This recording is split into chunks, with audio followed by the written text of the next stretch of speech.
All right, hey everybody, and welcome to another episode of Toon of a Kind, where I bring on a guest on the show and we talk about cartoons, because we are two of a kind and two of a mind that is about cartoons. And today I have my friend Kat with me. Hello, Kat. Hello. Hello. And today's topic we'll be discussing is, you probably already noticed from the thumbnail, but it's Steven Universe, which is just had its 5th season finale, and it will be going into a movie and I think a shorter season, a few specials and a movie, and then it'll be all done. Yeah, it's saddening. Such a good show. It's saddening. But yeah, so today we'll be going in depth into Steven Universe. So because the show has enough clout behind it, and you haven't seen the newer episodes, you might want to go watch those before you watch this Toon of a Kind, because we will be discussing those. I'll give another spoiler warning later, closer on, if we're going to start talking about that. But just in case we jump into it out of nowhere, there's your big warning. Remember that future editor. Future editor? No, future editor doesn't do anything for putting anything on screen, usually. Future me doesn't do that. Not for this series, it's too long. It would take far too long. So yeah, the Steven Universe started actually back in 2013. It's been that long. It's been 6 years. The pilot... I was only 13. You were only 13? Oh god, I'm old. I'm so old. But the pilot aired on May 21st, 2013 on Cartoon Network, and then the series actually had its initial debut for airing on November 4th, 2013. Jeez. Yeah, it was almost like that full year. I mean, there was a good chunk there, like a 3/4 of a year, where it went from pilot and then it took to produce probably the episodes after it got lit. But another interesting fact is that in Canada, it didn't hit in Canada on Teletoon until April 24th, 2014. So I didn't even know about this show until it was already probably like a good half a season or full season in. I don't even remember how far along in the show Neither do I. It's because it was so long ago, because 2014, it's just so long. But Steven Universe was created by Rebecca Sugar, and I just dropped a little bit of a knowledge bomb on Kat here, but just before I hit record, so we lost that great, unique reaction. But Steven is actually based off of Rebecca Sugar's younger brother, Steven, who actually worked on Adventure Time. What? Yeah, there's the extra little tidbit I didn't tell you. What? See, when I had first seen Steven, his hair reminded me of my little brother's, because my little brother's hair grows super curly. Oh yeah, the big bush, the big curl bush. Yeah. The murder to combs everywhere. Don't even take a hairbrush to it. No, it will destroy every hairbrush. Steven's got that nice, beautiful, luscious cotton candy head. Although, if you take a hair straightener to it, he could turn into Edna Mode from The Incredibles. With that long, straight hair. You'd need those nice, crisp lines, though, to pull that off. Yeah, I've seen it with my little brother. Pretty interesting. Yeah, I just thought that unique tidbit about the fact that Steven himself was a reference to someone in Rebecca's life. So that was just one of those cool little tidbits that I didn't learn. I'm sure if you look up like the 107 facts about, like the Cartoon Frederator channel does, all that, it's probably one of like the first ones they drop. But it's something I didn't know because I didn't watch it. So it was a nice little bit of research we threw in there just to get at the beginning of the show. Because I like to throw a couple little bit of trivias at people just at the beginning. Just, sort of get into the mood of getting down into the brass tacks and discussing the cartoon. And who knows, maybe my guest doesn't know it either, and people listening might not know as well. I didn't know this was going to be a pop quiz. What? I didn't sign up for this. A pop quiz. You gonna get grilled on Toon of a Kind. Toon of a Kind? Nope, more like pop quiz, son. No. Get ready for your pop quiz. It's a nightmare. Not wearing any pants in school. I know some pretty cool facts about gemstones, but that's about it. Well, speaking of gemstones, those are actually a very prominent theme in Steven Universe. So maybe while we're discussing some of the gems, we can discuss some of the properties or symbolism that those gems also represent in real life that we have. Because gems, I forget what the actual term is for people who study gems and give like the gems meaning, but there is an actual study of that, and it's rather intriguing on the different bits of symbolism and meaning that people have given certain types of stones over the years. Like I remember I actually have a rose quartz little circular slab that has a wolf engraved on it. So I bought it from a shop, and it actually told you what the symbol of the wolf meant to a specific peoples of Canada, and it also said what the rose quartz stone meant to those people of Canada as well. So it was a nice, cool little bit of knowledge that I got, and I didn't really realize up until then that people actually invest a lot of time and knowledge into giving properties to these stones based on, whatever supernatural force that they believe they have. Oh yeah, definitely. There's a shop I go to up in Maine quite a lot, and I buy a bunch of gemstones. I have a rose quartz as well, and rose quartz in the symbol is typically the symbol of love and coming together. Yeah, and also healing as well. No, I get that. Yes. Yeah, it's like intimacy, coming together, love, healing. It's got a lot of different properties to it, and Yes. all actually well represented in the powers that Stephen attains. Because some even say it's a protective stone as well, which is why his weapon's probably a shield, and he gets the bubble. So there's a lot of cool, unique little things about each character. But speaking of the gems, we have to go and talk about, obviously, who our favorite gems are. Because everyone has a favorite gem. And gem sonas do not count. They don't. It has to be one in the show. So who is your favorite gem out of all of them? Not just crystal gems. It can be from Homeworld, anything. My favorite gem happens to be Peridot, because she is very, very relatable. Verb Mom? No, Bird Mom is Pearl. Oh, you said Peridot. Sorry, I thought, for whatever reason, you said Peridot, and I pictured Pearl, and I'm like, wow, off to a great start. I know my gems. Shut up. Peridot's my favorite, because she's this short, fiery character that's really geeky and nerdy and doesn't understand what's going on half the time, but tries her best, and I don't know, she just reminds me of me, but she has crazy hair and I don't. Yeah, that triangle hair, the Dorito hair. That seems to change shape depending on what episode and who's been working on it. But trust me, we'll touch that topic later. People who are watching, don't you think we're going to let some stuff slide about how some of the shapes of characters change? But there's also defenses for that. But yeah, there's actually a funny thing. Peridot's big catchphrase when she came in was Claude, right? Which is generally a clump of dirt, right, that you can pick up off the ground and you can throw it at people.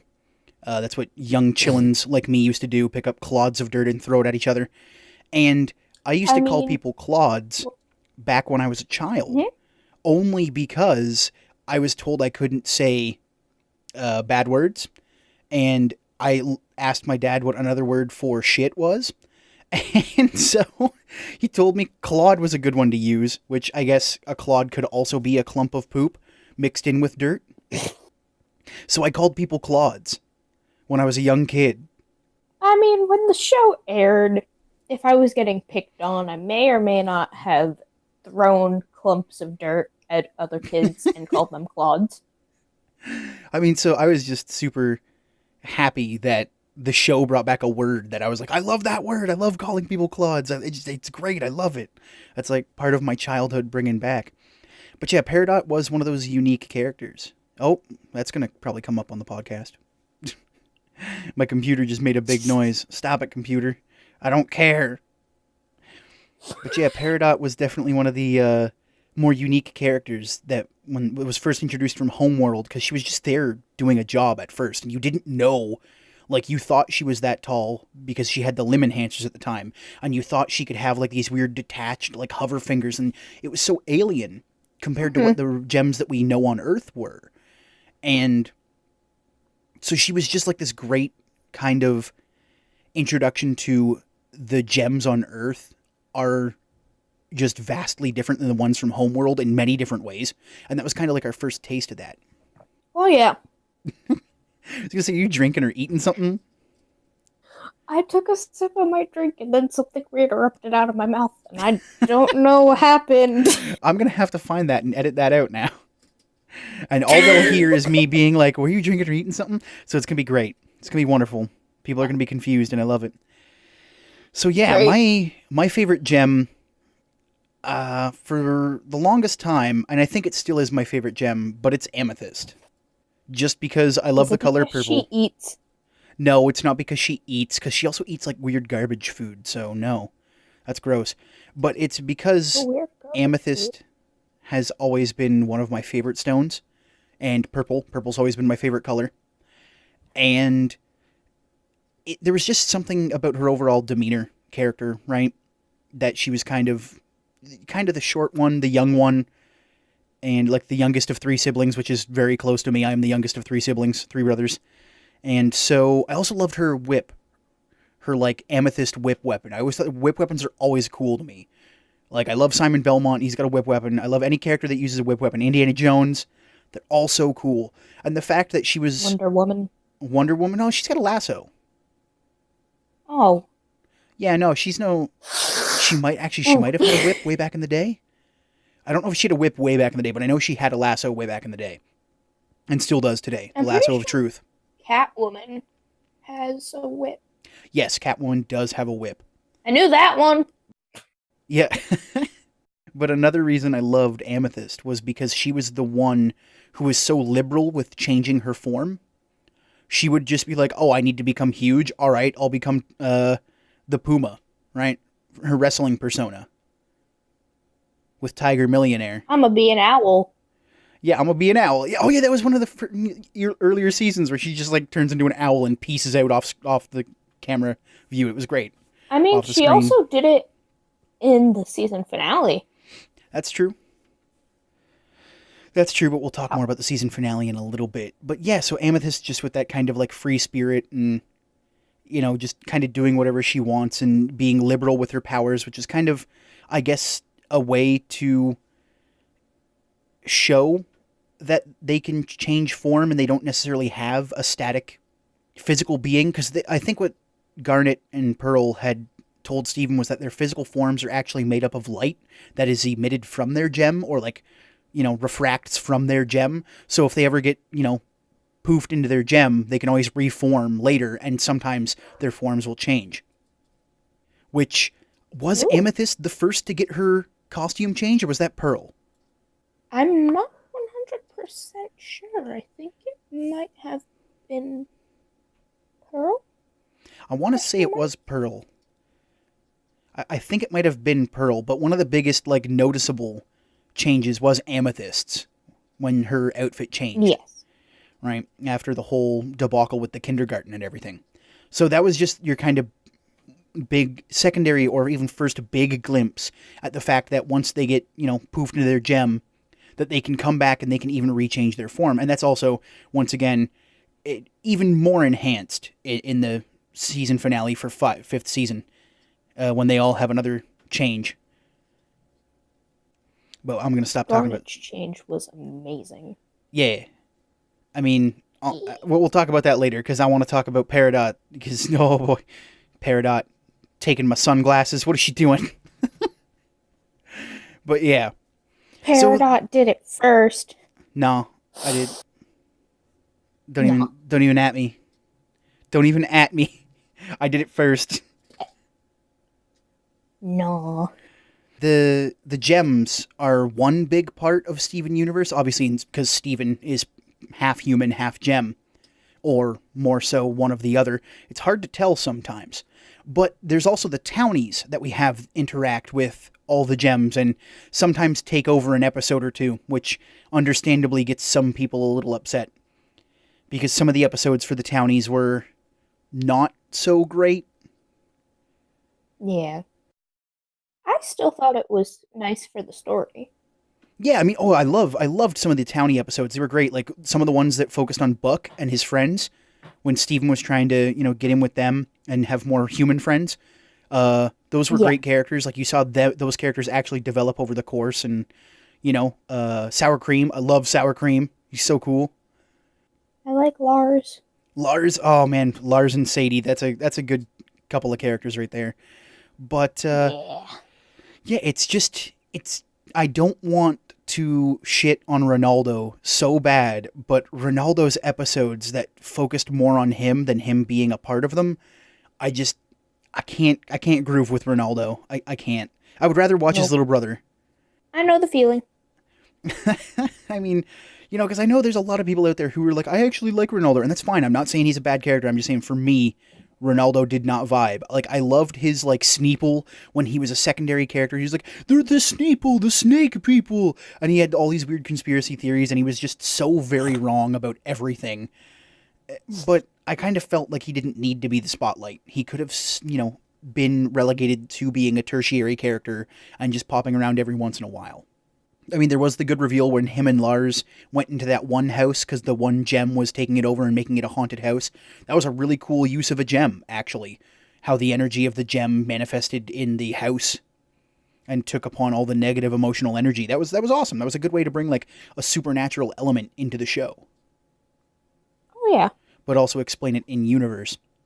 So, because of that, we also have gems, but we have townies.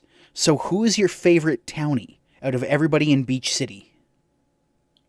I like Onion. You like Onion? Oh, Onion's cool. He's weird. I I'm like still. Onion. I am. I don't fully understand him, but I like Onion.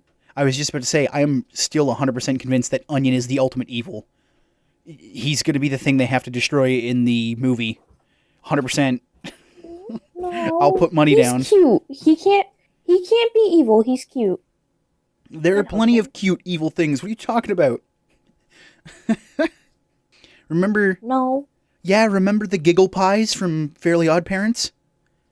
They were planet What about eaters. Furbies? Furbies are also evil, which are basically just Giggle Pies. It's just, what about Furbies? Yeah, they're evil. You brought up That is another the evil. Ultimate evil. Yeah. They are inherently evil. Each of them is born in the depths of hell.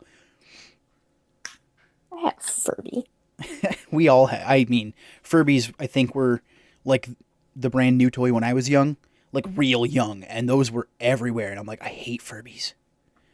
I preferred more of like the Oh. yak backs and the noise-making toys. Those were always good. What? You don't know what a yak back is? No. Well, okay, so it's kind of like a walkie-talkie, except it's like this little, it was like a roundish toy that you had, and you could like modulate your voice with it. You could record up to like 5 to 10 seconds worth of stuff, and it would like modulate your voice when you'd play it back, or you could just speak through it and it would modulate your voice. And it would sometimes have preset buttons that would have special sound effects, like cartoon sound effects, like a horn or like a crash or that cat that goes meow when you hear the clangs, or like fart noises. So it was basically just like a little noise-making machine. I didn't have that when I was a little kid. Well, I'm also much older. I also have many years upon you. So you were probably not It's even not that alive. many. It's like 10 or, what is it, 11, I think? I forget. We'll discuss 10. that later. Yeah, 10. But anyway, Onion is the ultimate evil in the series. I'm calling it. And it's going to be defeated by probably my favorite townie. Now, I think I have two favorite townies, only because one of them is kind of like for jokes and one of them is actually for real. And my two favorite townies are Greg, Mr. Universe, just because he's Steven's dad. Like, he's always around and he's just trying to do his best with like his car wash, and his dreams didn't go the way they were supposed to, and like he had this rock star band thing going on, and then he met some girl from the stars, literally, not just like an 80s thing. All right, and then He had some awesome hair. he had wicked awesome hair. Like, young Greg had amazing hair. And that's another reason why I like him. He still has awesome hair. He's It just looks like a backwards Well, he's- Santa's beard. well, he's got a skullet. Oh no. Yeah, that's what it's called. When you have no hair on the top, but you also have a mullet. It's called a skullet. And that's what Greg Universe has. But I just love like his whole Uh, character arc with trying to be a dad to Steven, even though he's like mixed up with these aliens that he still doesn't know anything about because most of them didn't really even trust him with any information other than Rose. And Rose probably didn't even trust him with much either. So it's like yeah. this relatable dad thing. And my second favorite townie is oh man, I had her name not long ago, but it's the nanny from Fish Stew's Pizza, the old grandma Hold on. who ran Let me get who that ran name against for Mayor you. Dewey. She ran against Mayor I Dewey. think I can get that name for you. Oh, I want to say it starts with like an N, like nanny or nani, or I might be wrong. It could be a P too. But yeah, I love her character because she's always so full of sass and she's just around and she's so tiny. She's like smaller than Peridot. She's basically like her and Pumpkin are the same height. So that's why she's my favorite. Pumpkin's adorable. Pumpkin is adorable. So is the little watermelon Pumpkin, the watermelon dog. That eventually happens too. Yeah. Yeah, the vegetable dogs are pretty Ow. cute. What's her name? Oh, it begins with a V. It begins with a V. Did her hair kind of look like an onion? I guess, I mean, a little bit maybe. She had like a tied up bun at the back. She was the grandma. Oh no, the girl who. That's Onion's mom. Onion's mom's the one who has the hair like an onion. Vidalia, or whatever her name was. Yeah, that's what.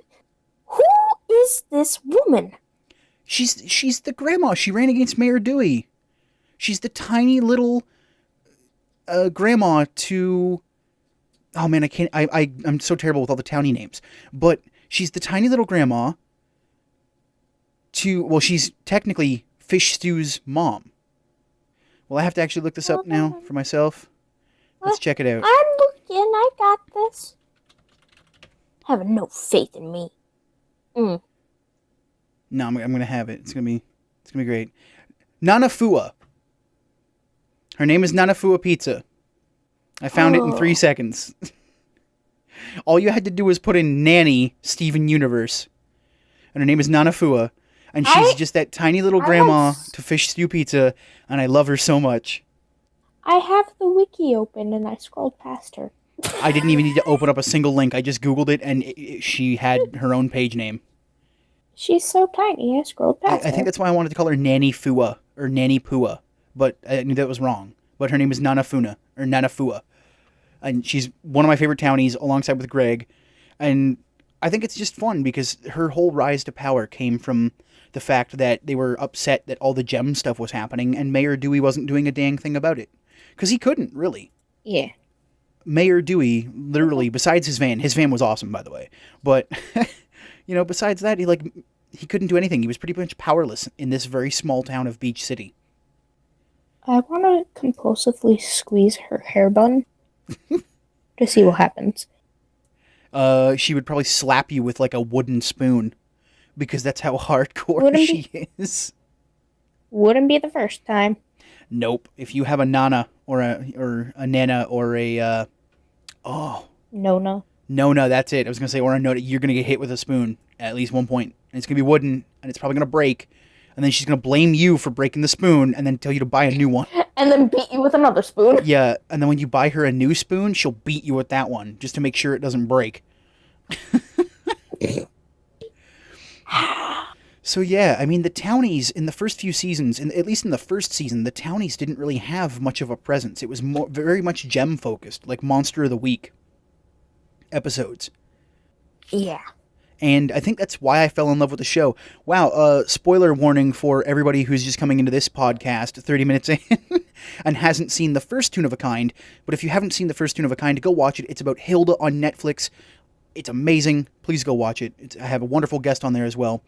But I still haven't watched Hilda. What? Oh, you gotta watch Hilda. It's beautiful. I love it. It's so good. I can't wait for season 2.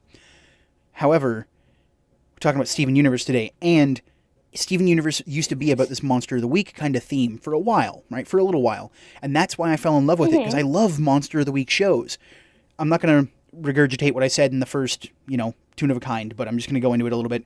Shows like Supernatural, even Hilda, things like that. I love Monster of the Week because I just like having this short little bite-sized story and then it's done. Yeah, sure, you can bring it back later on a little bit, but don't make it this huge overarching story where it gets too complex. Not every show needs to have a story arc for everything that's happening. And I think that's kind of where Steven Universe started to fall off a little bit for me, was when all these huge grandiose arcs started to get in. Like, they had the smaller arcs, like, oh man, what, the gems confused, like, whoa, that's crazy, and that led to something bigger, right? All these smaller threads eventually led to something huge in the show, and it's just like, you didn't really have anything small at that point, except for the townies. And so that's when the townies started going in to, take it from being like, oh man, the homeworld gems are coming, and like giant eyeballs are coming at us, right? And giant fists. And it's just like, well, now how do we keep it grounded to reality and keep it grounded to humans? And well, with that was the townies, and that's kind of where it sort of fell apart. Yeah. Except for Lars and Sadie. Lars and Sadie have always kind of had great chemistry and great episodes. Has it ever been announced that they're together? Can we just take Sadie and push her that way with Lars and call it good? Can we just take them and just smush their faces together? It's like, damn it, you obviously like each other. But yeah, I mean, I don't know if Lars, I mean, it's apparent that they do like each other, but in the earlier seasons, it was almost kind of like, to what extent exactly? Like, do they rely on each other because they're more like brother and sister-esque kind of thing? But near the end, near the end of the series, or season 5, I should say, not end of series, but near the end of that, it kind of felt like that maybe it was a bit more. That for the long time that they were just trying to make it work, right? Just like stay friends because they didn't want to lose the friendship because they valued each other so much, which is super real, by the way. Like, so many people that I've known have been, friends with other friends, and it's just like, I've known that one of them liked the other, and one of my other friends knew that the other person liked my friend, and it's just like, had I known both, I would have just been like, guess what? I'm going to get you both in the same room, and I'm going to sabotage you both. I'm going to drop the beans so hard. I've had that happen. Yeah, because I would be that friend. I'd be like, hey, guess what? You two, you like each other. Shut up. Go out now. I would be that person. I'd be like, listen, I hate it. Stop it. That's how me and my boyfriend got together. We got shoved into one group chat and told, you two are together now, whether you like it or not. Merry Christmas. That's different. That's different from being like, I'm arranging this ship, to just being like, listen, I know you both like each other. Here. Just there. You both now know. Stop being cowards. Speaking of potential couples and ships, what was your favorite ship in the show? Man, I was going to say Nanafua and her husband, but I don't remember her having a husband. They didn't really have... I mean, they had some, right? But most of the ones that they focused around the gems were always so very troubled.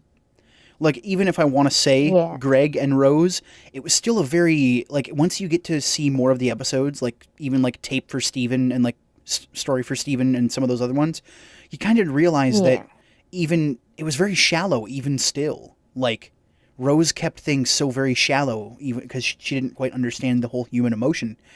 But, I don't know, I'm probably just going to say Sadie and Lars, just because they seem to have the only genuine one that doesn't have some sinister backing to it, or like some depressing narrative. I still compulsively want Peridot and Lapis to get together. Oh, well, now you're talking about unofficial ones, right? You're talking about the ones that people want. I only ever do official, because I don't care to be like, oh, this character should be better. I literally can't care. If the creator wants characters to be together, that's fine. But I'm not going to go out of my way to be like, man, Lapis and Bismuth should be together because, oh my god, they're so hot. Like, I'm not that person. I'm not that person. I can't. Even, like, in the show, they work so well together. Well, yeah, and that's what it's because their personalities are contrasting to that, but. Well, I mean, their colors... It also might be a height thing. Well, possibly, but everything about them is in contrast. Their colors, somewhat, their personalities, their height, and even their elemental control. Lapis uses water, and Peridot learned magnesis, which is a strictly earth elemental based thing. She uses her brain. She uses her massive brain to take over the Claude world. You Claudes. Right? But yeah, so it's understandable that people want them to be together because they're such in contrast. Their colors are contrast, their personalities are contrast. I mean, Lapis is basically a recluse, whereas Peridot's like this loud, boisterous, tiny little gremlin that yells at everything. She is the cutest gremlin. The cutest gremlin. But yeah, so I mean, I can understand why people would want that, but like they can also just be friends. Like there's companionship doesn't always have to take the form of a relationship, even though a relationship is technically companionship. And I always just saw them as like, yeah, like I always liked them to be together. It's like, oh man, those are like the two roommates that you like. You know, they're your friends and they're roommates and they just get along well together and you like seeing them together because they're, you know, they don't have fights or anything. Except they did that one time. When the whole shenanigans with that. But yeah, so that all came from talking about the townies. Holy jeez. Segways. But then again, yeah, segues. But the townies are a big part, and I don't think they have many songs, but most of the songs are done by the Gems, and I know the townies are involved in a lot of the songs, especially the ones that Steven sing. But what was your favorite song in the whole Steven Universe show run so far? Ooh. I don't know if this is the proper name for it, but Giant Woman. That is the name of the song, and it's like the meme song. And I get it, and I get why, because that's also one of my favorites. I love the Giant Woman song. It's stuck with me since that episode, just because that episode was like so pivotal as well, and it just captures the innocence of Steven too. Like all he wants to do is see this thing that he's heard about now. Like he just wants to see his friends turn into a giant woman. That's all he wants in life. Giant woman. Exactly. Although if you're going to whisper that, you're going to have to be a lot louder because it's not picking up at all. Yeah, remember, I have to record this on your end, so you might think you're talking loud enough. But if you're going to whisper stuff, you got to whisper it like loud. Giant woman.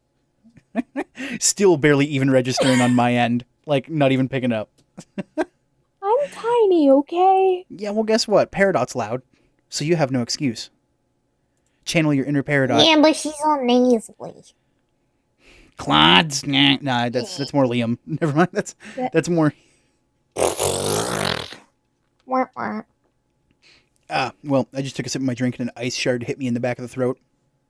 But my favorite song is probably Giant Woman as well, for the reasons I said about having the innocence of Steven and introducing fusion in a good way. And Opal was just a great fusion to introduce. You know, it wasn't like one of the huge... Beautiful. Well, yeah, she was very elegant, very pretty, powerful as well. And it was kind of just sort of set up that, like, holy geez, like, if these people combine, it's ridiculous. Like, they become something beyond both of themselves. But I also do have a secondary favorite. Because I usually don't have just one favorite. And my secondary favorite is part of the end credits themes that Rebecca Sugar created, called Love Like You. And somebody had put it together at the time, but it's since been released. And so that's one of my favorite songs, because it kind of also ties in with Garnet, really. Because it's a song about somebody believing that they're not really good enough, and every time they see the person that they love, like, they're reassured that they're not good enough because the person they love is just that great. And if they could just be, like, half of what the other person believes them to be, that they could just do anything in the world, because the other person sees them just as they see the other person, which is beautiful and wonderful, and this, you know, creature deserving of love and affection and who can do anything. So it's a beautiful song that sort of reflects that, you know, you see people often in a far greater light than you ever see yourself. And if you could see yourself in even just the half the light that others could see you in, you'd be able to do anything. And I think that beautifully ties into kind of like what Garnet is, right? Because separate, they are Sapphire and Ruby. And they both love each other a lot. And so they see in each other the great things that they can be. But when they come together, that's when they sort of can then show each other the light that they see each other under and create Garnet, which is one of the best fusions in the show. This just got deep. Yeah, man, Steven Universe is deep. We haven't even hit the deep questions. I got some amazing deep questions coming up. It's going to be ridiculous. No. But we're going to take a little segue from the questions, and we're just going to talk about the differences from the early seasons and, from, like 1, 2, and 3, and how the show sort of shifted. Because there is a clear difference in, like, season 1 to, like, season 3. Back to 13-year-old mind. What, you didn't rewatch some of the episodes to prep? Oh, come on. I usually have a pretty good memory. Thank you very much. I watched a few of the old episodes just to keep in.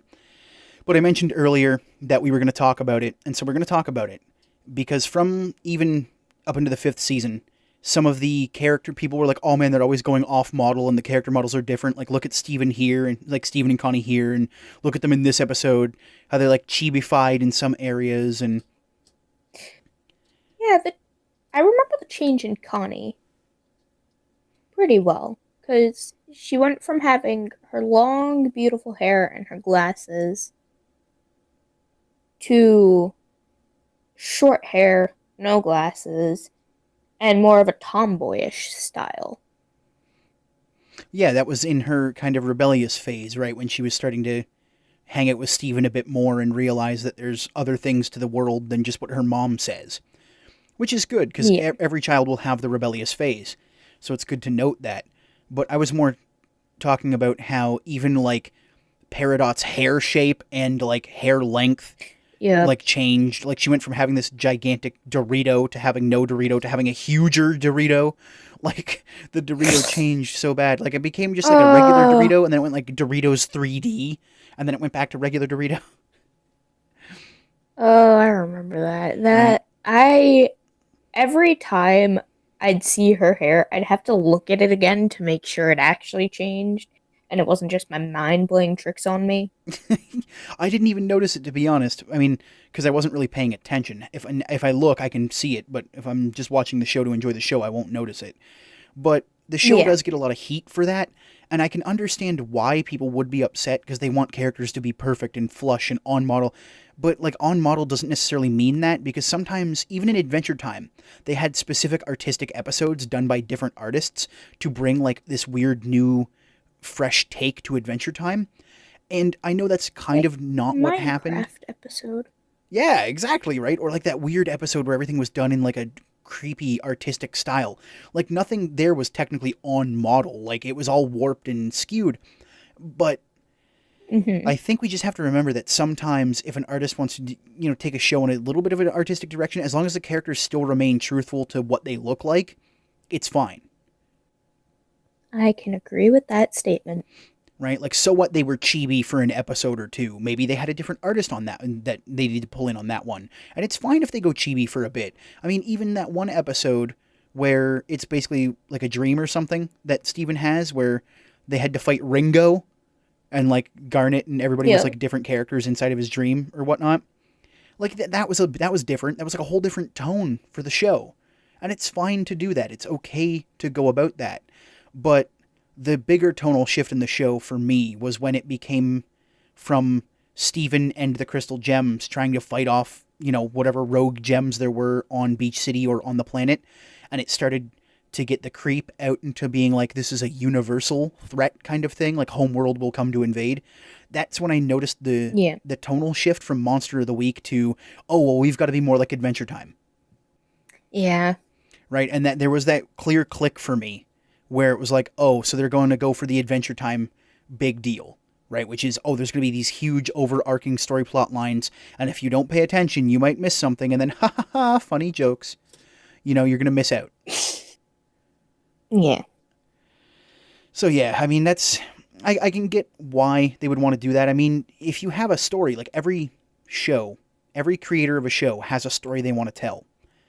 And sometimes they have to go and appease certain people before they can start telling their story. And that's fine, right? Maybe the Steven Universe I loved the most wasn't the Steven Universe that the people creating it wanted to make. Hmm. which is completely a possibility. And I'm okay with that. I'm okay with the Steven universe we have in its entirety, with its Monster of the Week, with its overarching storylines, with everything in it, With its right? beautiful gems. Yes, with its beautiful space lesbians, or space rock lesbians, as people call them. Uh, I like that they incorporated the idea of turning gemstones into these sentient beings. Yeah, it was a very interesting idea because we've seen similar ideas done in like Power Rangers, the original series, where like the putties would have like the medallions on them, and if you hit the medallions, they would like poof. Right, so we've seen Well, similar-ish things done, but we've never seen quite, well, at least I have never seen quite the idea of that there's like a central core to a being, and from that core they emit a physical form made of light, meaning that their physical form can deteriorate, but that's fine because as long as the gem, the core, is stable, then they'll be okay. yep. So that was very interesting as well when you'd learn that. It was also cool to learn that if they're bubbled, then they can't reform for whatever reason. I don't think it was ever fully explained, but when they're in those bubbles, it sort of keeps them safe. I was gonna say because Steven can create that bubble. Yeah, all the gems can create the bubbles. In the first season, Garnet was doing it a lot, Pearl was doing it, and then Steven learned how to do it. Do you think in their off time they create those bubbles and run around like hamsters? Well, Steven wouldn't need to. He's got his bubble, his big rose bubble that he can do. But I think that if a gem is put into a bubble, I think it goes back into gem form because it contains whatever's inside of it in gem form. So I don't think you can create a bubble around something that isn't in Ooh. gem form. But I think you can bubble Huh. snacks though. I think Steven bubbled a I snack at think one they point. did bubble snacks. I think he bubbled cheese puffs. Something. He definitely bubbled something. I think I remember it. Yep. There's a specific memory in my mind where Steven's just like boop and he bubbles like his food. And I'm like, that's a good idea, little man. Don't let those cheese puffs go soggy. Bubble of food. And I think it might have been like cheeseburger backpack or something, I think, in that episode with the tower of water. I want cheeseburger backpack. I do. Uh Cheeseburger. I remember seeing that backpack. And they actually sell those backpacks at cons all the time. I see the cheeseburger backpacks everywhere. They sell them at Hot Topic. Oh wow, hot topic. Yeah, hot topic, the thing that's always a hot topic to discuss on anything. Ooh, the hottest Oh, of topics. I always enjoyed seeing the food in Steven Universe and wondering what it would taste like. I mean, probably like real food. I mean, there was always.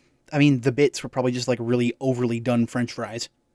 Like, what was one of your favorite foods in the show? Together breakfast. Immediately, I already knew that I answer. liked I liked the sushi because it wasn't like traditional sushi. There was cheese puffs in it Well, I mean, there's definitely a and lot of spicy mayo. places that can do specialty rolls like that. I mean, I guess Beach City is one of those weird places where stuff would do that. Like, one of my places in my city has a peanut avocado roll that no other place has. But they take roasted peanuts, like roasted salted peanuts, and put it in a roll with avocado, and it's just that. It tastes like a peanut butter roll, and it's the greatest thing in the world. I really want sushi now. Yeah, so does everybody watching. If you made My it to like bad. 45 minutes in, you want sushi. Guess what? We do too. But one thing that people noticed was that after a season or two in, Steven really stopped eating meat. I noticed that too. Yeah, and I think that was kind of a cool thing that he started out eating meat and then now I'm not going to mention like I'm not going to speculate or say this is the reason, but perhaps maybe Steven, Rebecca Sugar's actual real brother, maybe he had a phase where he went vegetarian or something. Maybe he used to eat meat and now he doesn't. So maybe she pulled that from her younger brother. That's just me throwing out an idea. Or it could just be that maybe Steven Okay. learned, a bit more compassion and he sort of felt weird after learning that all living things kind of feel pain after seeing Centipedal Yeah. and all that. which is usually how most people turn vegetarian or vegan, is they sort of understand the pain that animals go through. Because some of it is horrendous, I'm not going to lie. But I still love meat, so nope, sorry, can't do it. I love cheeseburgers. For a while in middle school, I tried to go vegan. Came home one day after school, ate a can of cream of chicken soup. Cream of chicken soup. That reminds me of Scott Pilgrim, when it's just like, on February 2nd, you knowingly ingested gelato. Gelato is delicious. Yeah, it's milk and eggs. I love that. I love that movie. Scott Pilgrim's great. But we also, since we were talking about sort of like, what food was looking good in Steven Universe, I want to bring up one of my favorite episodes and favorite season, because I think season 1 is my favorite season. Together Breakfast was probably my favorite episode, only because I think that was the first episode me and my cousin watched. And shout outs to my cousin, Sierra. She's been on the show a few times. We played Octopath Traveler for a little bit, and we played the Cartoon Network Battle Crashers and Monster Prom. So if you haven't seen those on the channel, go look up. I've got playlists for them all. I've played Monster Prom, Monster Mash with my cousin Sierra, Cartoon Network Battle Crashers. That game is a whoo boy. That game was a whoo. And also a bit of Octopath Traveler. We didn't finish Octopath Traveler because she actually got a new job and had to move away, and so we didn't have time to record as frequently anymore, so I put it on the back burner. Maybe one day we'll return to it. Probably not, though. I wouldn't bet on it. But that was the first episode that I think I even introduced her to, because it was the newest one at the time.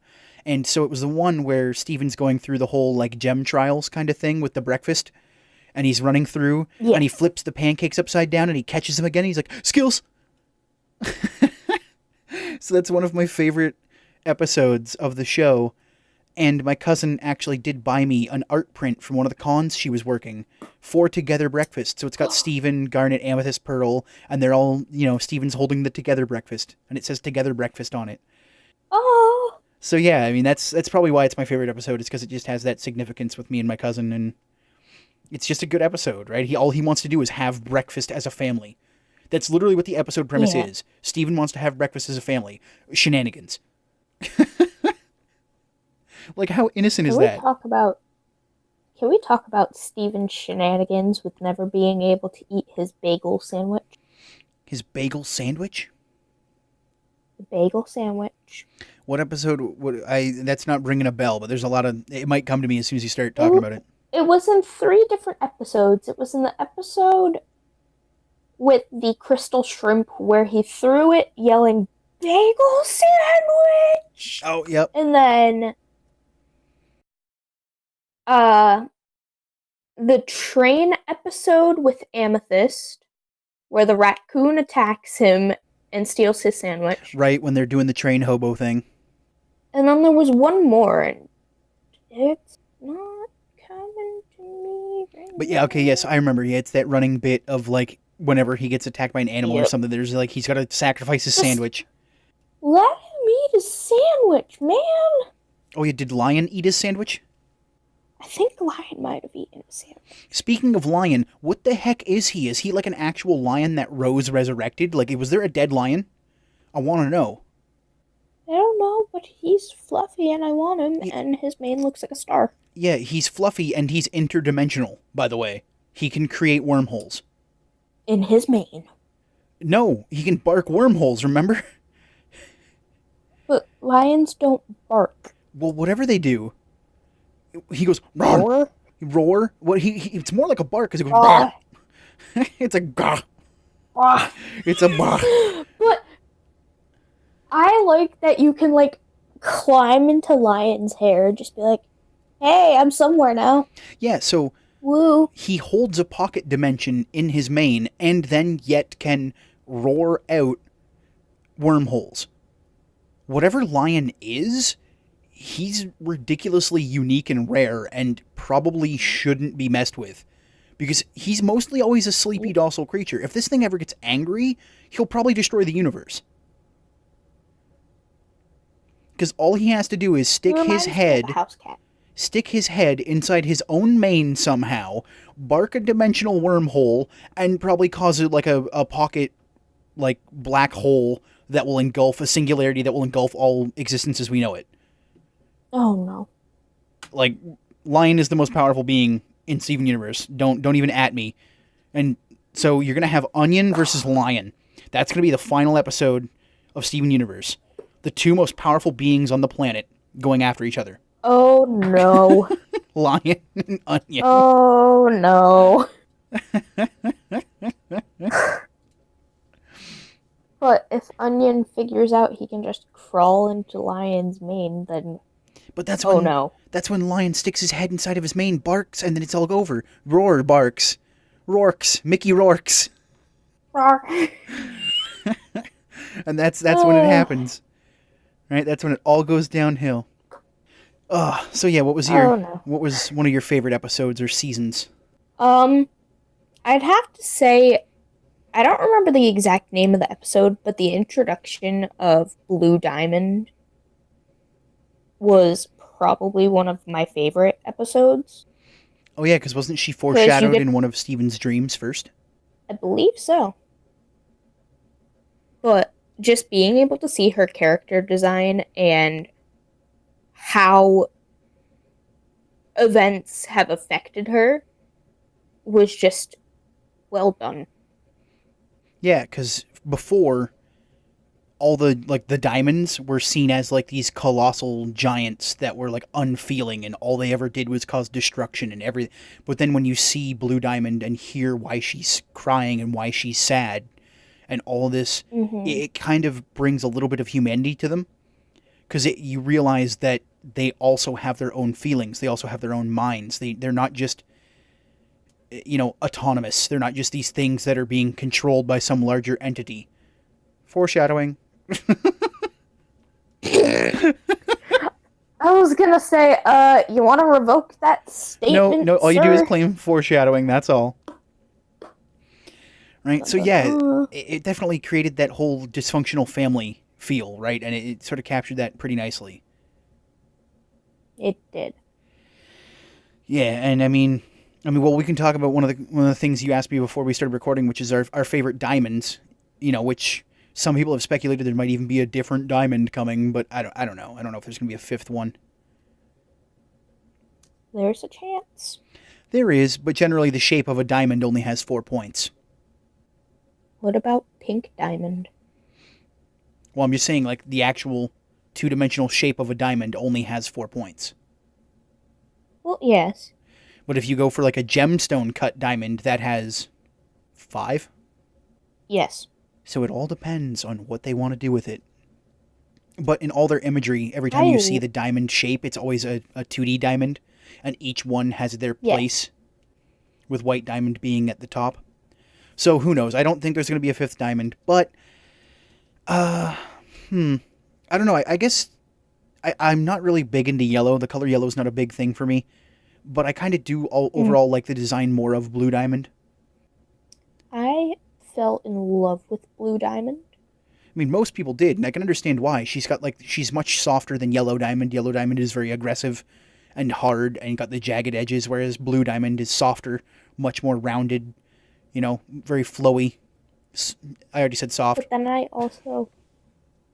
also like Pink Diamond because she's childish and has that whimsy. Yeah, I wasn't big on Pink Diamond. Her costume was cute. She had not for me. Pom-poms on her feet. The pom-poms on the feet. I was very intimidated by White Diamond, though, with her whole, just how huge she was and all the jagged lines. Very, almost like a child would draw. Wings. Yeah. She had the galaxy on her sleeves. It's true. She was dressed to impress, that's for certain. But the way her design is done sort of reminds me of when children are drawing their parents, and if one of their parents is like, they see them as more negative, they'll draw them with like jagged hair or teeth or eyes, or like they'll give them still like human eyes, but they'll draw them with like spiky hair, because that's how children denote evil for some reason. Spikes. So that just kind of, yeah, I don't know why.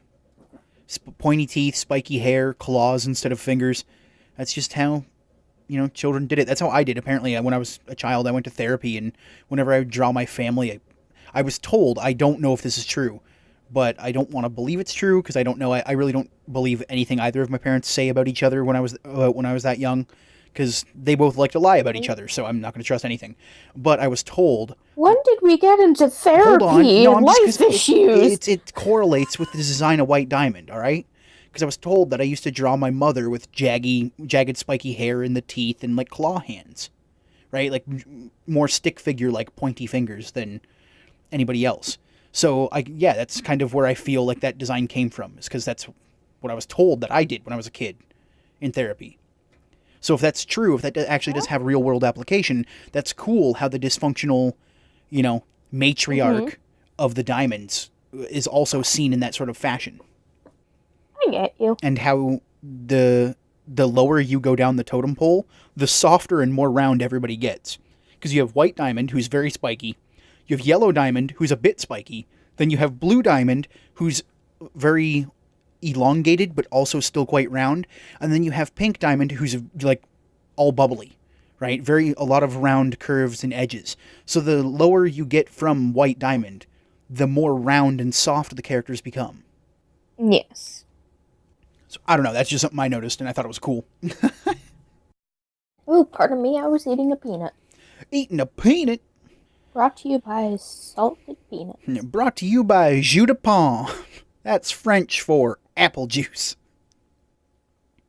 Or as today's episode, spoilers, we're recording this on this day, but today's episode of Nefarious Spench. Not Spanish, not French, Spench. Oh no. I was watching that episode before this, too. Oh, you heard the Spench. I heard the Spanish. I also had to put up a seizure warning, just in case. I've never had to do that before, but Yes, you did. I felt like maybe it was necessary. Because I don't want to hurt anybody. I don't want people to get weird and foam at the mouth and die because they wanted to watch me do a funny. But that's for a different topic. Right now, we got to talk about some of the heavier shenanigans in Steven Universe, because everybody's gonna want to know, right? First off, though, before we actually, no, I'll leave that to the end. We will get into the shenanigans right now. So everybody who watches Steven Universe is pretty much aware that the show has a lot of analogous traits and references and stories to the LGBTQ community, right? There's this very huge parallels to the gay and the homosexual community and the non-binaries and all that, with all their characters in it. So, what do you believe that the best LGBTQ messages were in the show? Also, just to interject here to give you a second to think, I'm not up with all the new nomenclature for what the LGBTQA plus S. I don't remember what it is now, so I'm just going to say LGBTQ because that's the one that I know. That's the one I'm most familiar with here in my area of Canada. So just know I'm trying my best to do the proper terminology. I just don't have it immediately ready at the time. But I'd have to say, like, one of the best messages that was given was love is love, and that can be seen very, very well with Ruby and Sapphire. And just seeing how they would interact and show how they truly love each other was just so heartwarming and just came across so well. Yeah, one of my favorite aspects of that whole message, which it's really good, and if you're not looking for it, you won't notice it. But when Garnet first appears, she more resembles the imperfect gems that we see later on in the seasons, right? She's blotchy. She's got weird cotton candy hair, and she's completely freaked out. I think that's a great representation of what it feels like for some younger LGBTQ people to finally have a relationship that isn't binary, like isn't straight. Because it's new, it's scary, they don't know what's going on, it looks completely different, it doesn't look like everything else. And then once they stay that way for a while, and once they reform a few times, that's when we get Garnet as we know her today, who's a lot more, I'm going to use these words, but I don't mean them in the way they mean. Sorry to people who are listening, I just don't want it to be taken the wrong way. But it's much more uniformed, right? Her physical form now has a more clear and more understandable shape. Like her hair isn't two different colors. Her bodysuit actually has a design to it, and it's not just sort of like scrapped together. And so it's more normalized. And I don't mean that as I'm, it's just to Garnet, that's more normal now. Being herself is now a good thing. She's projecting the form in which she enjoys, and it's reflected. She's comfortable. There we go. Thank you. There's one of the words that I was looking for. Comfortable, right? She's comfortable with this relationship and happy with this relationship. And so it shows in her physical form. And I noticed that when watching it back for the second or third time, that when they first fuse, it's that new, frantic, they don't know what it is. But then after a while, it's just like everybody else. It's just another relationship. Right? So for the people involved, yeah, it's new, it's scary, it's exciting. But after a while, you realize that it's just like any other relationship. It's just two people who want to spend time with each other and show their affection and love. And that's just like anybody else wants. There's nothing wrong with that. So I just thought that was a great little thing they threw in there that if you were kind of paying attention, you would have caught. And I hope that if I do have some of the LGBTQ people listening, because I know I do have quite a few friends who do streams and other YouTube channels and whatnot who do believe they fall into that category. I hope maybe you didn't notice that, because maybe you learned that from watching the podcast, because that's a cool little tidbit that I picked up on. Being the straight boy that I am, the hugest of straight boys, can even notice when a show is trying. Cute when you're gay. I am cute when I'm gay. Are. Yeah, a couple of the inside jokes about me for those at home listening are that one of my friends says I'm the gayest straight boy they know, and Kat here likes to say that I'm cute when I'm gay. So take that as you will. I don't really know what it means, but it seems to be a theme with some of my friends. So yeah, I just hope that's a thing that, maybe they didn't notice, so that way they can just sort of learn that, because I'm always keeping an eye out for things like that in shows. So I think that one of the best messages for the LGBTQ community was that even in the community, it's still not perfect. Because if you take a look at Homeworld, and you take a look at even the Crystal Gems and everything, no matter whether it's an entire community as a whole or smaller sects of communities, none of them are perfect. Yeah. Right? And I'm not saying that as a jab to any of the communities out there. I'm just saying that staying in the same small communities that you do, it becomes an echo chamber, and that's not good for you. Even the Crystal Gems realized that and eventually needed to tell Steven and the others that this is who they are, this is what they do. And it unfortunately came to them through Jasper, when Jasper came in and basically was just like, you're fused again. Don't you just know that's a cheap tactic to make weak gems stronger? And then basically forced them to split up and started trying to take them all back as they were like some rebel cause that wasn't part of the mainstream at that time, which in itself was also wrong. But little did she know. Yeah, but little did they know that they're stronger than her. Yes, Stronger Than You, in fact, which is also a great song, like top 3. Very top good 3 song. songs, very good song. That was a great song, even with the whole fight and everything. It was just so good. Most of the characters are implemented so well. But I think that's just the best message that to me, perceived as an outsider, that I saw, was that even those things aren't perfect. Everything has room to grow. Everyone has room to accept new ideas and even entertain new ideas, or, forget older ideas that weren't so good, or even bring back some older ideas. Who knows? Right? But I think that was my favorite lesson, was that, just because it's the same on Homeworld with this is how we are, this is what we do, that just because that community says it's that way doesn't mean it's good that way. And this is kind of branching off that last question, but we all know that it's very easy to have the analog between the LGBTQ and Steven Universe, because it's pretty much sometimes 1-to-1. But do you think that there's any non-LGBTQ lessons to be learned for just anybody watching the show? So if you have young young youths watching the show who aren't, gay or queer or trans, anything like that, and are just, straight and binary. Do you think that there's any lessons that they could pull from it for their own lives? Well, this kind of segues into me asking what your favorite quote is. And for me, a big lesson that could be learned is that nobody's perfect and you shouldn't be happy for who you are, because if all pork chops were perfect, we wouldn't have hot dogs. I mean, that is probably my favorite quote as well. Just because it's so true. If all pork chops were perfect, we wouldn't have hot dogs. And you know what? Sometimes I don't want a goddamn pork chop. I want a freaking hot dog. I want a hot dog. Yeah, sometimes I just want a hot dog. But just hearing that quote was like, you know what? I don't have to be perfect. You know what? I'll be the hot dog of reality. I love me for me. And I don't have to be like everybody else. I'll be my own pork chop. Thank you very much. Oh, I'm going to be my own pork chop. Sassy pork chop. Sassy pork chop.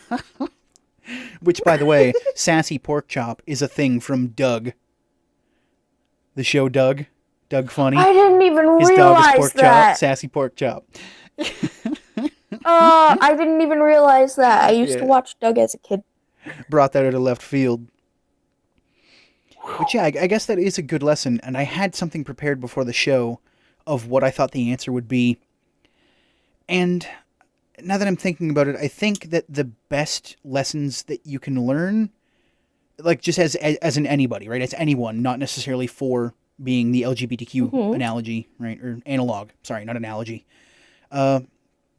Is just that each person in the friend group, in the family, we all have strengths and weaknesses, no matter who we are. We all bring positive and we all bring negative. But it's part of the family and friendship's responsibility to make sure that when we are being negative, that they help to remind and reinforce us that we are still good, that we still have positives in us. Yeah. And I think that's a good lesson for anybody, really, to learn. And so it's a great thing that's reinforced throughout the show, because most of the characters go through a short depressive state where they learn a truth or are hiding a truth or don't want to reveal a truth. And then eventually when they do, things sort of get better and they all work together, right? Regardless of who they are, right? Fusion, Bird Mom, chunky little purple girl, or even Steven, the half-breed, who's half gem, half human. And Connie as well. Right? They're all so very different, and yet they all come together and they all help each other. And so I think community is just a really big theme of the show as well, regardless of, what community you're talking about. Oh yeah. So yeah, that's just my non-LGBTQ message. It's a very broad one, but I think that's why it works, because it covers everybody. Yes. And that's what we all want. We all want to cover everybody with sassy pork chops. Yes. Cover everybody with sassy pork chops. Unless you're a vegan and don't like that, then maybe we can get you like a soy chop. Who knows? Vegan bacon. Vegan bacon. So yeah, that was like the heavy. Well, actually, I have one more heavy question, which we've already touched on a bit before. But for everyone listening at home, some might get a little upset at this question, but I hope you don't. I hope you hear us out, because it might be sacrilege to some, but to me it's a nice entertaining thought. Is that we know Please that... don't tune out. No, I'm not... Come out? I'm not coming out. What? I said tune out. Oh, tune out. Oh, I'm like, why? What? We already went over what I am. I'm not... What? But I think he just invented the new sign-off catchphrase, tuning out. T-O-O, tune. Yeah, there we go. Yeah, tuning out, baby. That's it. Okay, so you'll be ready for that when the podcast ends. But no, so the question that I kind of wanted to pose to everyone in the audience who's still listening at this point is, we all know that the crystal gems, they all choose the form in which they inherit when they get released from the gem. So they bend the light and, form the light to whatever they want. And most of them, if not all, I believe, have a either feminine approach or a masculine but still feminine approach. So, because I mean, you can see Sapphire and Ruby, and rubies are quite masculine looking, but they're still feminine in a way. And same with like Jasper and the other amethysts and that. They're masculine-ish, but they're still quite feminine. And so the question I wanted to know, Bismuth as well. Bismuth is another great example. Still quite feminine, but still very masculine. But the question I wanted to let everybody in on that we've discussed before is, would you have preferred if there were some male represented gems in the crystal gems to kind of give that representation of like, just because they chose that form, they are also now outcasts? I think it would have been really good. I mean, yeah, we have had with our third show. friend, we have had a discussion about that already, right? Which was, my point was, I think it would have been amazing if when Bismuth was revealed, it was a gem who chose to present as masculine, and that's why they were on the side of rose quartz the whole time, was because they chose to present that way, they were now not seen as a proper gem because they weren't the same. And I think that would have been a great analog for trans people and trans rights, right? Mm-hmm. Because it would have been, here we go, like 3 or 4 seasons in, we get our first taste of like one of the original crystal gems. And who is it? Who's the person who, you know, I think, what did they believe they shattered Pink Diamond the first time, right? Bismuth shattered Pink Diamond. And wouldn't that have been cool if it was also like a male presented gem? Now, I have no problem with the way Bismuth is now. I still love the show. This is just an entertaining thought. Sort of a way to get an extra sort of angle in on current topics and current events with all of the rights movements we have. Mm-hmm. And so that's just one thing I really wanted to sort of see, was that maybe that there were other gems like the Imperfects who had to hide underground, that some of them were having to hide because of the forms that they chose. And simply no other reason, not because they were born imperfect, maybe they were born perfect, but because when they reformed or formed one day, that the form that they chose wasn't up on the status quo, so they had to go. Yeah. And maybe... I think that would have been really beneficial for the show. Because then it doesn't misconstrued ideas. Right, yeah, that would be, maybe they wanted to, like, I'm not gonna say the writers or the team, you know, didn't want to entertain this idea, but perhaps they did want to entertain the idea, but they knew they couldn't get it past the network, right? Because the networks are always the last gate to get by anything. So if that was a thing that indeed existed, awesome. That would have been an amazing idea, and I'm sorry it couldn't happen. But I kind of really enjoy the idea that maybe if we could have had that aspect, it would have been a really big, huge thing. Maybe I'll throw it out that maybe don't make Bismuth, like, who was the traitor at the time, maybe don't make them the one, but it also would have been like a really big, huge, nice curveball. Right? To even throw in a little bit of extra questioning whether or not, like, well, Bismuth, he shattered Pink Diamond. Like, what would have happened? Like, can we even trust him? Like, he chooses to present this way. Like, is that normal? Like, it would have added in a nice little extra depth to that, right? So that way they could overcome that as well and learn to accept Bismuth as one of their own. I mean, Bismuth is still wonderfully masculine as a character. Like, the blacksmith with the knight's armor near the end in season 5. It's amazing. I love Bismuth as a character. Great stuff. But that was just something I wanted to throw out there. Changing hands. Yeah, the metal morph hands kind of thing, like from T2, Terminator 2. Great stuff. But that was just kind of the one little thought thing I wanted to throw out for everybody at home, and because we've discussed it already, and we discussed it here too. But what would you have thought at home for you? I guess that's the question of the day, is what would you have thought if some of the gems were in fact male presenting, and for that reason they were also either part of the crystal gems or part of the exiled gems? Right? I think it's a great topic to discuss. It has no bearing on, the show, like, oh, let's make it so way the show should be changed to include that. No, the show is perfect the way it is. It's just more of a food for thought kind of thing. Would you have liked to see that analog for trans people also directly in there? Like, there's no smoke and mirrors. It's just directly a trans issue being represented in a cartoon show. And once again, I'm not like a writer or anything, so I won't say how to make it good, because it's also a trans issue, and unfortunately, I'm not trans, so I'd have to consult my trans friends. But I just think it would be nice to have it there as an option. Yeah. All right, and since we've sort of mentioned it a few times, and I sort of just also spoiled another gem form change. All right, let's talk about the season 5 finales. Let's do it. Season 5 and its finales. Oh no. So if you've been watching, Oh. if you've been watching up to this point already, and you're still just waiting for more spoiler alerts, well, you've already been spoiled like 4 times now. So thanks for sticking around. But here's your big out if you haven't seen the last few episodes of Steven Universe. Here's your out now. Go watch them, and then maybe come back, because you never know what we might say about it. Put a tab in it, throw a tab down, put it in the watch later. You'll be all right.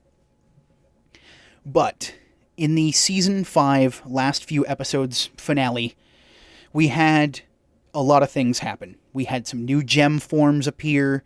We had new gem forms from characters that hadn't even been, put back, bubbled or put back in their gem. We had a lot of character growth for Steven. Some more dress up. Some more dress up by Steven. Which we never even talked about that before. But Steven was always perfectly comfortable dressing in what would be considered ladies' clothes. Yep. Yeah, never really bothered me at all. I was just like, oh wow, Steven, you're Nope. gonna go on stage in that? And he would just have a good time. I'm like, dude, way to go, little man. Don't give no Fs. It kind of reminds you of a little kid playing dress up. Yeah, pretty much. Even though he's 14? Yeah, and even though he didn't necessarily have like his mom around to sort of like want to emulate, but perhaps maybe that's with the whole gem thing inside of him, right? He's just okay with presenting however he wants to present himself, which once again, another Just great analog for all those rights that we were just talking about. Just in his belly button. Just straight up in his belly button, which, by the way, does not leave a crater when it's pulled out of his stomach. His stomach is full. Yeah, his stomach doesn't have a dent in it when the gem gets ripped out. But we'll talk about that in a bit. So the last few episodes involve them going to Homeworld and meeting up with White Diamond and throwing the ball and everything. How did you feel when Stevani made an appearance in the ballroom by accident, and the other gems started piping up that they couldn't have been the only ones and that they knew it? Like, they were happy to see that there were other fusions. I feel like it was kind of a relief for those gems, but I also feel like it was like Steven was really hesitant and didn't want to go through with it because he didn't want to make a bad impression with his new side of the family, and seeing it happen and then the aftermath, it was like, oh no.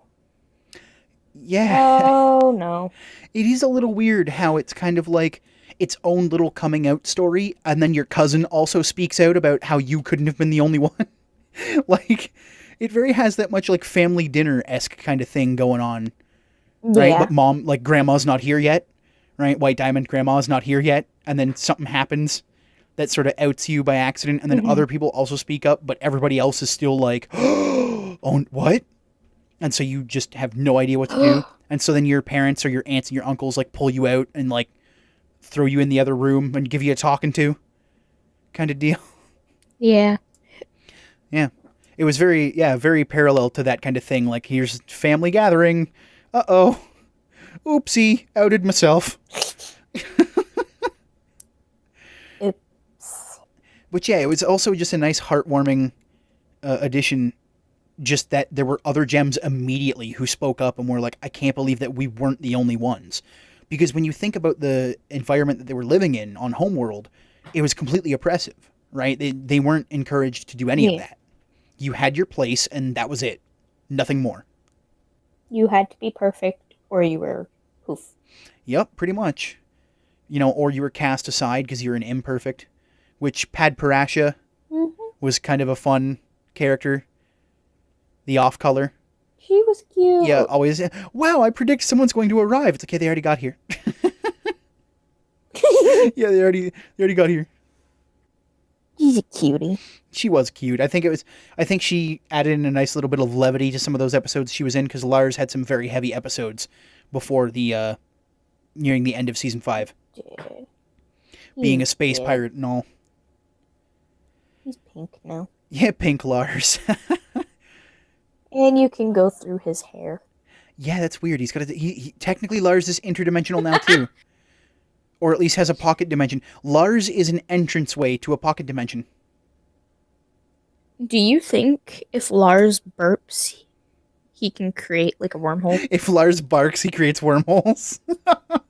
No, burp, not I know. bark. Well, I mean, yeah, but bark, even still, if he barked, that'd be funnier. Because burping is involuntary. Right? Lion doesn't burp and make them, so why would Lars burp and make them? Well, I mean, some people can force themselves to burp. I mean, yeah, I can too, but it's just like, it'd be funnier if he just goes, bark, and then it's just like he says the word bark, and a portal comes out. Just borf. Yeah, come on, Lars, do it. We don't have much time. I don't wanna. It's embarrassing. Lars, do it. He's like, fine. Bark. Bark. It's just like a bark. It's just like the actual word bark. It's just, it's great. That'd be great. But yeah, and then we had the episode Together Alone, where it was Steven and Connie trapped inside the tower. Yes. And we sort of learned, what Steven had to go through, or to get the other crystal gems coming to Homeworld, which was basically traveling through all the watermelon people that Steven created, which he created an entire system of life on that planet that's now living there. Steven birthed life. He's a life bringer. He lost limbs as a watermelon. Well, yeah, he did, but he made it all the way back. And then fell asleep. Yep. Or I guess you could say kind of died. Yeah, his watermelon ran out of juice. The poor thing. Watermelon dog was cute, though. Pumpkin and watermelon dog, top tier dogs. Always. So then that episode was pretty much just that. Steven getting in contact with the crystal gems at Earth. And then we had when Steven finally got to talk with Blue Diamond and Yellow Diamond to convince them that this isn't how things should be. Just because your family's dysfunctional doesn't mean it can't be fixed. Yeah, change your mind, right? Well, this was the episode before Change Your Mind, I think. Yeah. And so, yeah, then we had that whole big thing with Yellow Diamond, basically poofing all the other gems, and Steven learning that he can pull other gems out of their gem state by fusing with them quickly, which is when we got to see what all the fusions would be if Steven fused with everybody else. So we had like Smoky Quartz. Rose. We had Rainbow Rose. Quartz 2.0. Yeah, Rainbow Quartz 2.0. Which was basically just their way of going, look, it's Doctor Who. Like, instantly I was just like... It was majestic. I'm like, hey, look, it's just Doctor Who. That's it. It's Doctor Who. And then we had Sunstone. Sunstone. Which I felt like was pretty Given rushed. all the life lessons. Yeah, I think Sunstone was pretty rushed, though. But it did feel... A little bit. That most of that final duo episode was quite rushed. It did feel that way. Especially near the end of them. But then we had the ultimate form when they all fused together, which was that giant, like, molten... Obsidian. Yeah, obsidian, which is, I think, when lava cools down by water, you'll get obsidian rock. Which, by the way, obsidian is actually very frail. Obsidian is quite frail. So beautiful. But yeah, it was pretty cool. I mean, he puts a hilt inside of its forehead, and then the forehead mouth spews out molten goo, which then creates a runed sword. That's pretty awesome. That's some, like, final boss. Awesome. That's some final boss level shit. Like, that's some good stuff. I liked that. Since we're on the topic of fusions, who was your favorite fusion? Who was my favorite fusion? Opal was good, but she was like the first one. Like the first one that you saw fuse, not including Garnet, because Garnet was like the thing, right? The secret. Yeah. But I want to say Sardonic. Ooh, Sardonic was beautiful. Yeah, just because she had that like showman's kind of thing. She had like the magician's coat with the coattails and the big hammer. Yeah. And she had like brevity and wit, and it was just I liked that one. I liked Opal because it was just like this big, majestic, giant woman. And then I also liked Sardonyx, just because Sardonyx was, yeah, it was fresh, it was new. Like, their fusion created something like witty and funny and goofy, right? Before Yeah. they, so yeah, I like those two. Opal and Sardonyx are my favorite, just for those reasons. Mine would have to be Malachite. And I just love the character design of Malachite and how she doesn't actually have feet, but she walks on hands. Now, And then she Malachite, has this crazy white hair. was that the one with Jasper and Yes. Opal? No, not Opal. Jeez, Jasper and Lapis. Jasper and yes. Yeah, that was quite a horrifying fusion, which also then is another, like, I guess that might be like an allegory, but that's another like sort of hint at relationships. Like, if you're forcing a relationship to exist, it's going to be ugly, Yep. right? Like, the best looking fusions are the ones that have harmony, and the worst ones are the ones that don't. And so, like, that relationship, the parallels to relationships are there, like, hardcore. Yeah. Like, you can't force a relationship. And then I also really, really loved Obsidian. Like, you heard my reaction I mean, Obsidian to was. seeing Obsidian. Oh, I mean, I don't count Obsidian because she's like the final form, like the final boss fight one. So, like, it's always going to be pretty awesome. But I'm just talking like regular ones, right? her. But then there was Sugilite when Amethyst and Garnet Oh yeah, the big, fused. super powerful one.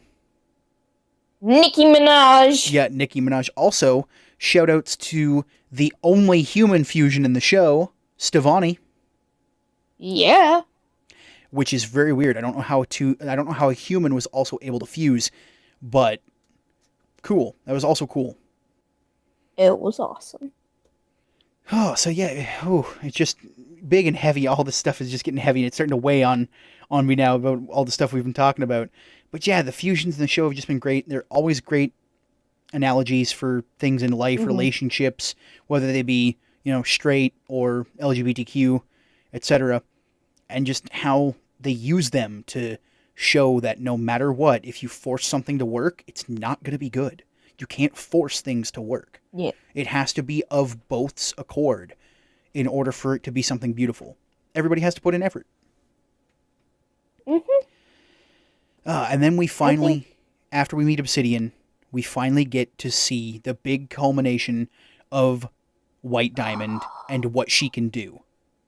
Oh, no. Yeah, and we're talking about it. We're talking about the fact that she can literally suck the light out of other gems by blasting them with her light, thus making her light more pure and blocking out the colors of other gems. So she basically makes them white husks. Like pod people, almost. It's scary. It was actually quite scary. Just the fact that one hit will take away your personality, your will to live, your color, even.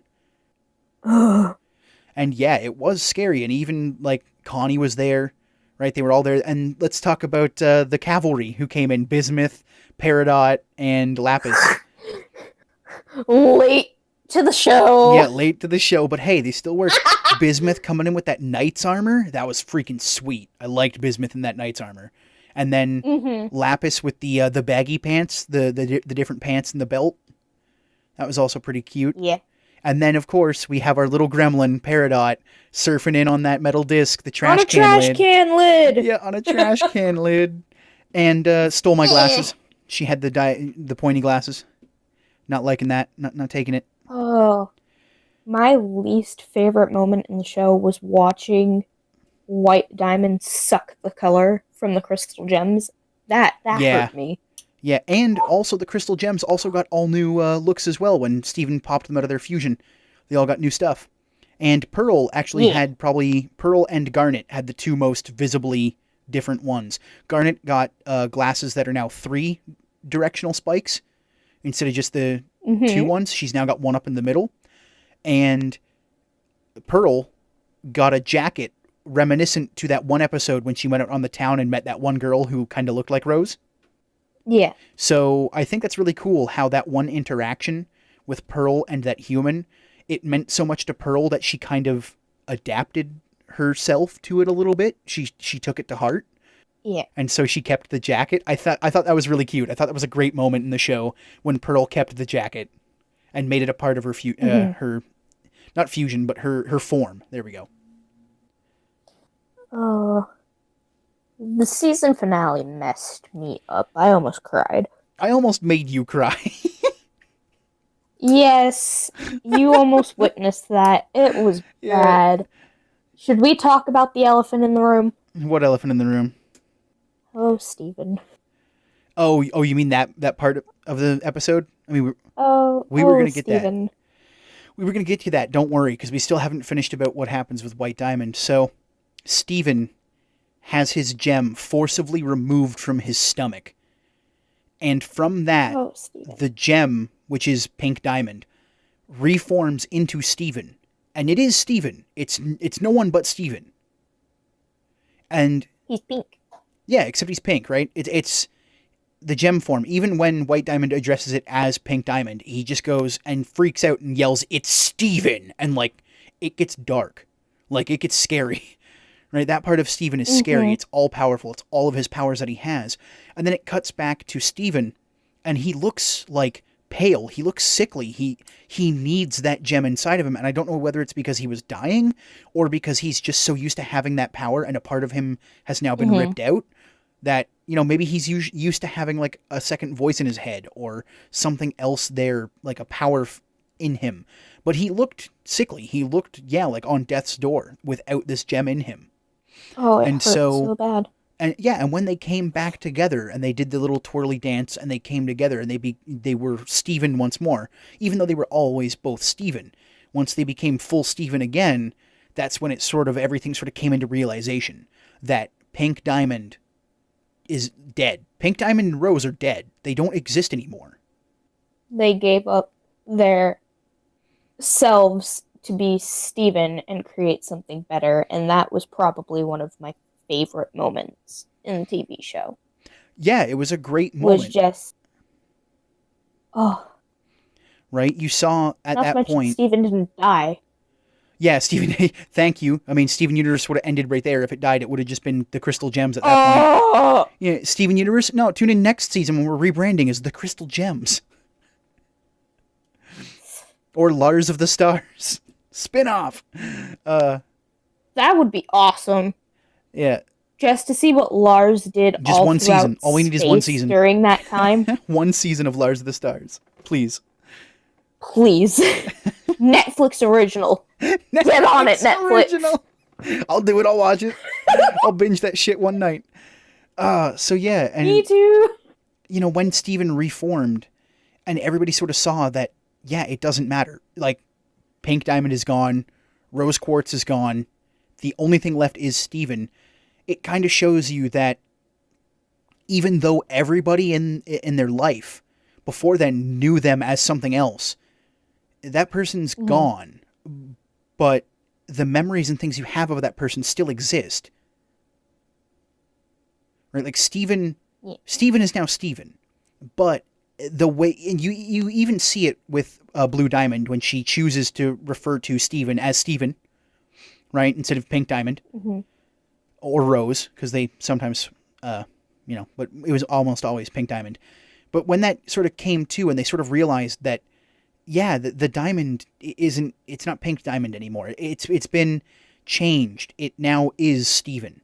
Whatever happened when the gem fused with a human being, the human being took over the old gem. There is no more personality of what used to be.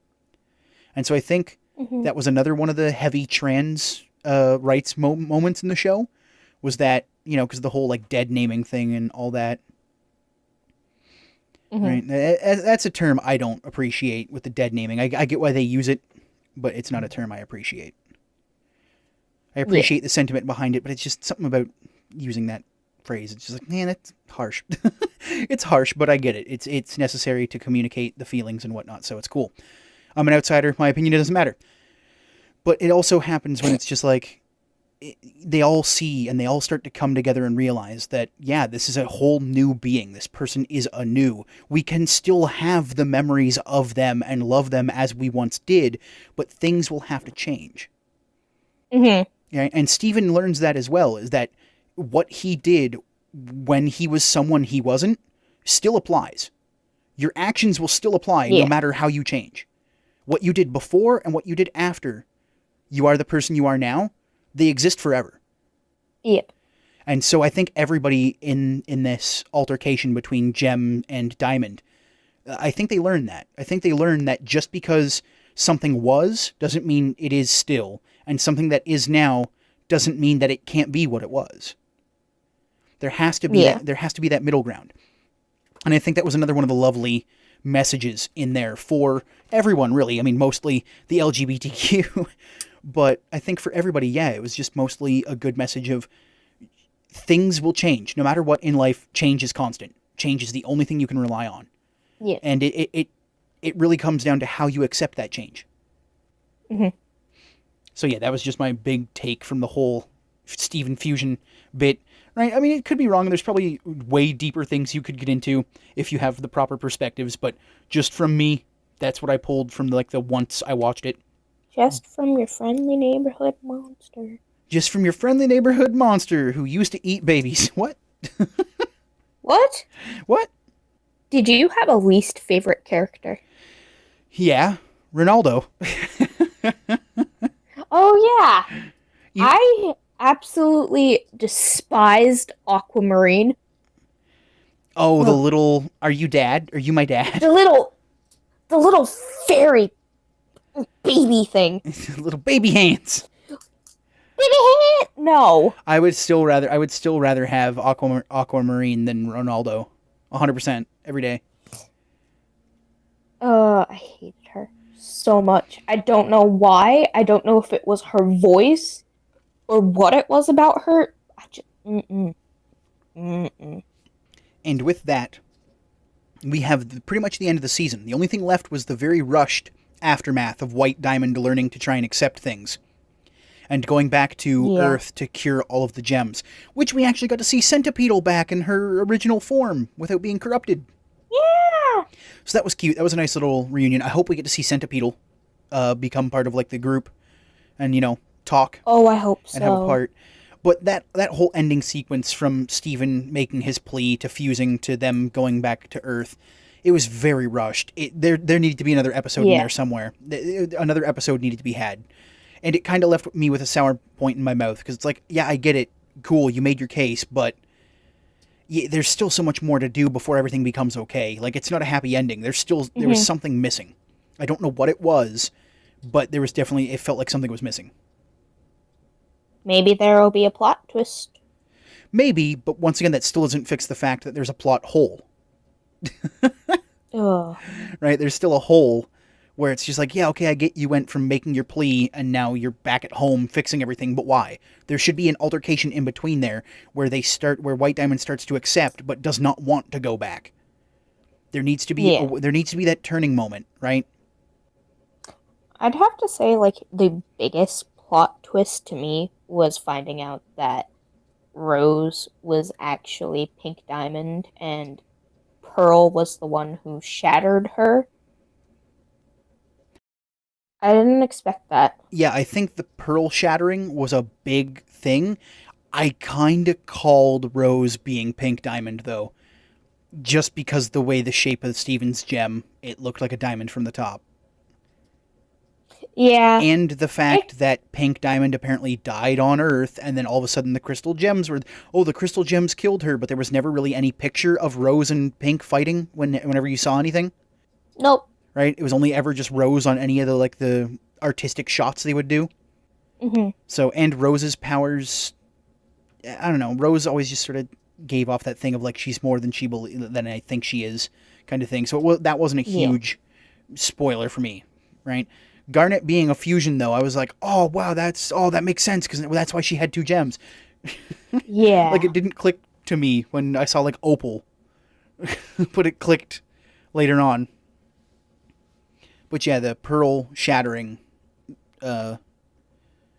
or fake shattering Pink Diamond to make Rose. That was a Yeah. thing that was a good twist.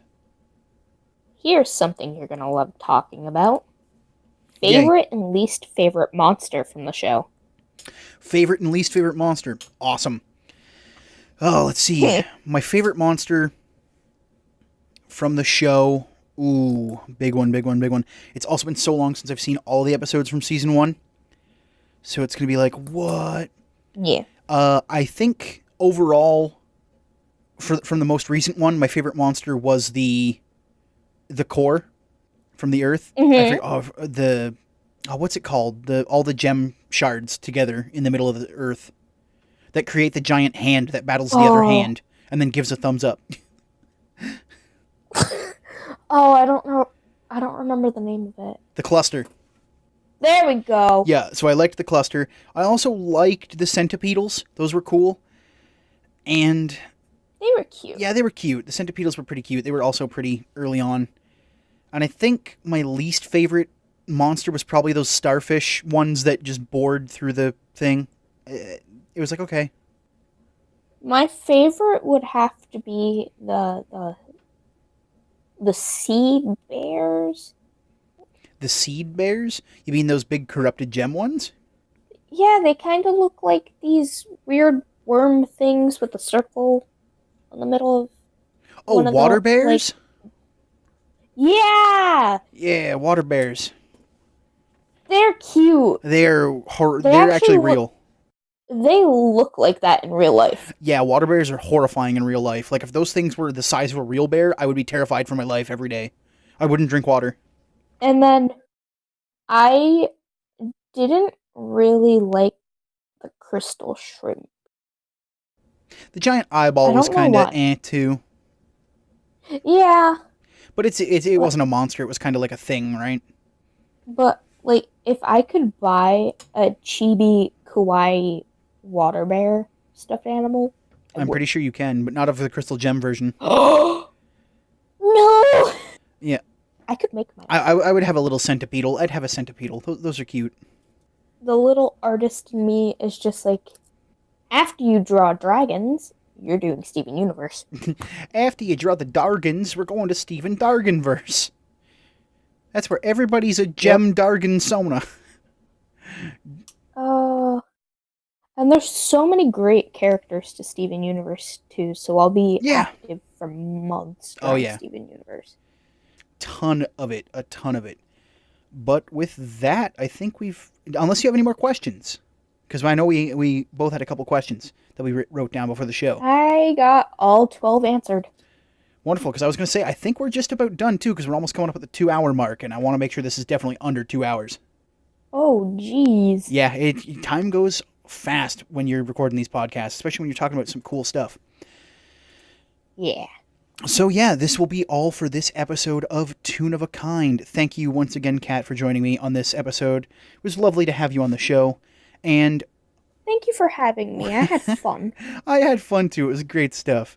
And you didn't call me any names this time, but it's okay. You'll call me names after this. I told you I wouldn't. I know, you behaved. You get a good girl cookie.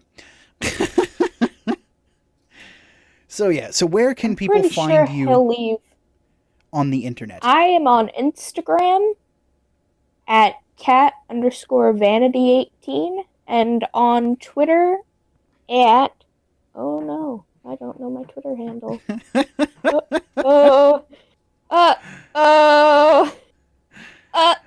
Skedios, quick, look it up, quick, get it, quick. I am KatVanity18 on Twitter, and I think it's the same thing for Instagram. Don't listen to the first thing. So there's no underscore? Either way, I'll have the proper links down below for y'all. So if you want to go follow Kat on any of her social medias for Instagram and Twitter, there'll be links below. Do it. Her drawings are cute. You just finished doing, what was it, like Goth Month? So you did a bunch of goth cartoon girls from... I did a lot of goth girls. There was a lot of choice goth girls. And then you even got introduced to Ingrid Third from Fillmore. I did. I went one of the best goth girls. And it was worth it. And by the way, sneak peek, spoiler, half of her list or more is basically voice acted by Tara Strong. So, Tara Strong is the go-to voice actress for goth girls, apparently. Yeah. Talk about typecast. But thank you all, everyone, for joining. If you know what, if you stuck through this whole thing, this whole like an hour and 50-minute long podcast, go ahead, hit the like button. Don't forget to subscribe so you can catch up with the next podcast. I'm going to try and do one a month-ish. Sounds good? The next show that I talk about here on, or the next, no, I was going to say show twice, but the next cartoon I talk about here on the show will be one of a newer release. Some people might have disliked it when it came out. Some people might have said a few words, maybe arriving with a W, a J, and an S, not necessarily in that order. But I want to talk about She-Ra, the new Princesses of Power on Netflix, because I just got through watching that one. Ooh. Yeah, I mean, I have some opinions about it, and don't worry, none of them are terrible. I don't talk about shows I hate on the show because I want to talk about things I like. After all, it's my damn podcast, and I want to talk to people about stuff that we like, because that's how I roll. Sassy pork chop. Coming at you. So yeah, if you want to keep in tune with that, like the episode, comment down below if you made it all the way that you're looking forward to She-Ra. In fact, if you know anybody who is into She-Ra, maybe an artist, maybe somebody who on YouTube, go ahead, throw them down below. Even like link them to me on Twitter. I'm always looking for new host options, and I want to sort of get networking, make new YouTube friends, so it'll help me out a lot. It'll also help them out a lot too. So please go ahead and do that. And until next episode, thank you all for tuning in, but it's time for us to tune out. To tune out. Yep. All right, take care, everybody. Bye.